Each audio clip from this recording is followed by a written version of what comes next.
Well, good morning, guys. Welcome back to another vlog. This is day 2 on Ocean Cay. Let's see what this day has to offer for us. Yesterday was packed with all sorts of stuff, and you already saw the vlog, so I don't even have to tell you what yesterday looked like. But let's see what today brings. This is our last day here on MSC World, and guys, um, just check out my review afterwards. But for right now, let's see what this adventure takes us. Let's go.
Well, welcome to the Marine Conservation Center. It's an MSC Foundation.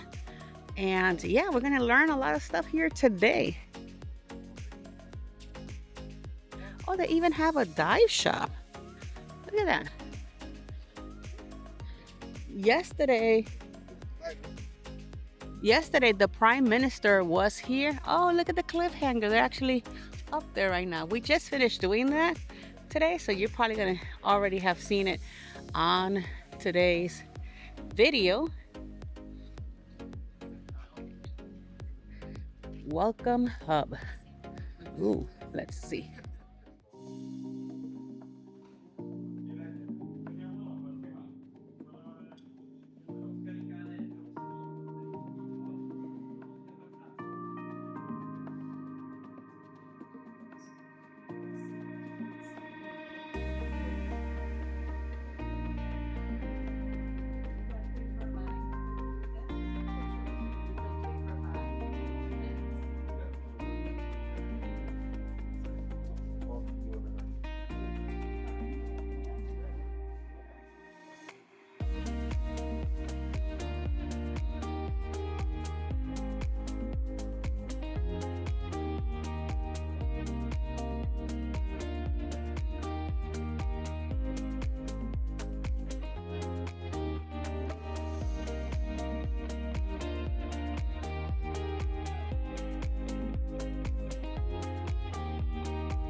Well, here's the coral.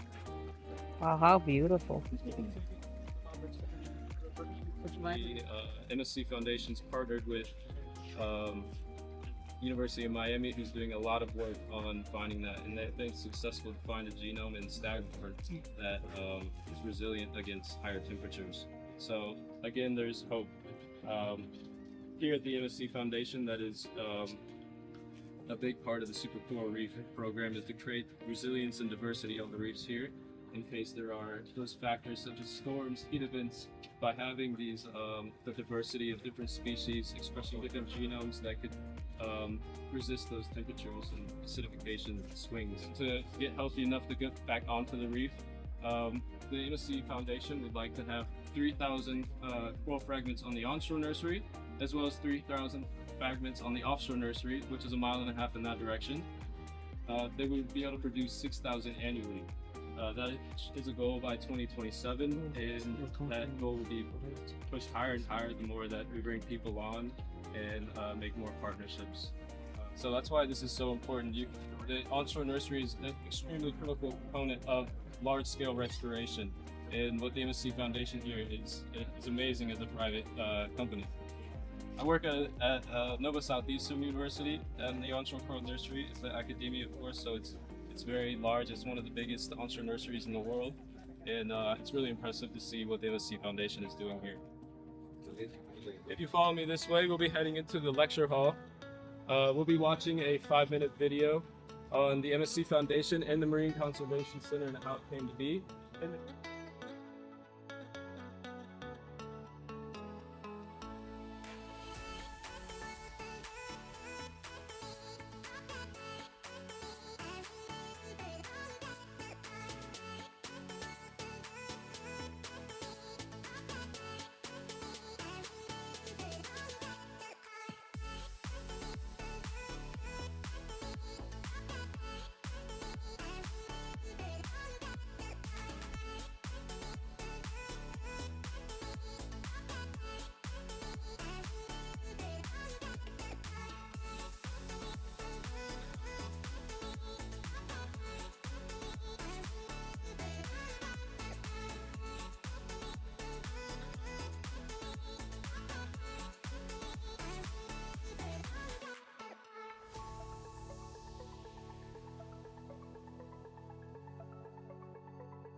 It's just it can be really difficult depending on, there's so many variables from permits to working with the government to getting to get the corals, do that in a responsible way. And then taking care of them. Yeah, you don't want to just go harvest the ocean of corals, you know. There's a right way to do it. Even though we're both from NFU, and we can't provide them any corals to start with just because of the laws and the permits. You know, you can't bring corals from the U.S. to the Bahamas or anything like that. So they have to get everything from either the University of Bahamas, PIMS, or just from the surrounding ocean. It'll take a little bit longer. Yeah. I'm not even allowed to do my research here. Yeah. I'll get in that a little bit later after this class. So this is the bio wet lab, the offshore nursery that you see outside, and the offshore nursery out there, and the onshore nursery that you see outside. So as I mentioned, the offshore nursery, we don't have as much control. The onshore nursery, we have a bit more control over those water parameters. And in here, we have total control almost. We get to almost play God, basically, for the coral. Well, guys, have you guys been hearing the tour? They're doing a lot of good stuff with marine conservation here on the MSC Ocean Cay. So if you guys are interested in helping them out, you know, come check them out and, you know, put a little piece out there, you know, for the future. This is the Discovery Pavilion. Ooh, this is nice. Okay, and we go to the lantern notice.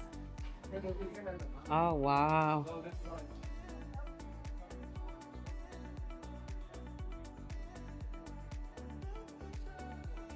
So each one of these individual polyps that it's really hard to see, but if you want to come up one by one or just get closer. Zooxanthellae within the tissue, that's that plant that I was talking about. We can see what kind of the guests will get to experience. But if you're going to get dive a reef, wear like some protective gear. Suits, yeah.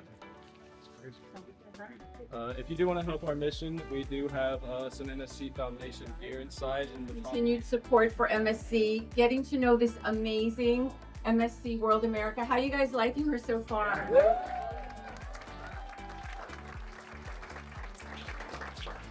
Well, good.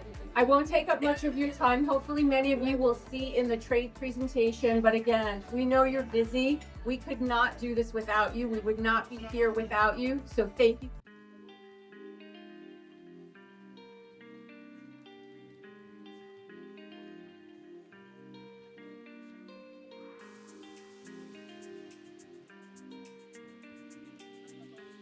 US and Canadian travel partners and team members, I hope you are enjoying the stunning MSC World America. Let's hear some praise. For those of you that don't know me, my name is Lynn Torrent. I've been with MSC Cruises in the USA for 3 years now, and just recently became president of MSC Cruises North America. Then on Monday, we had the privilege of welcoming the MSC World America to her new home in Miami. And then yesterday, we celebrated the inauguration of the MSC Foundation Marine Conservation Center at Ocean Cay. So it has been quite the week. And there's more, yes. And then just last week, if that wasn't enough, at a steel cutting ceremony in France, we announced the name of our 4th world-class ship. She will be based in Port Canaveral in 2027, and we look forward to welcoming our very own MSC World Atlantic to Port Canaveral in 2027.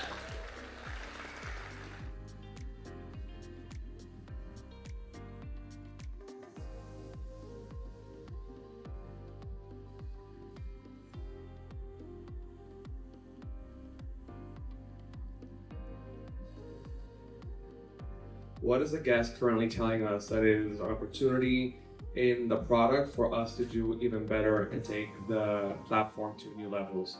So we knew that World Europa was an amazing base and truly incredible in terms of the European heritage. But we know that to make it incredible for our American guests as well, we need a little bit more American comfort. So going through all of our guest data and the feedback and doing competitive benchmarking, 3 things came about.